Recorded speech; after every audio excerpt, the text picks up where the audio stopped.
teatro siete voi oggi è stato a taglio di po' con uno spettacolo straordinario, Sconcerto d'amore della compagnia Nando e Maila. Maila, ti sei divertita oggi a fare questo spettacolo qui a taglio di po'?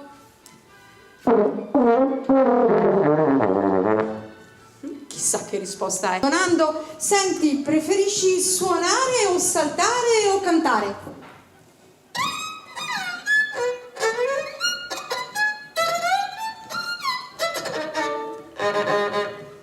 La risposta mi pare ovvia. Marilu, questo fenomeno pazzesco, cantante, acrobata, musicista. Marilu, cosa ti piace più fare di queste tre cose?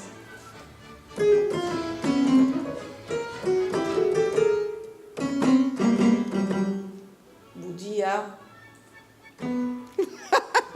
Ok, grazie Nando e Maila e Marilu, fantastici, grazie.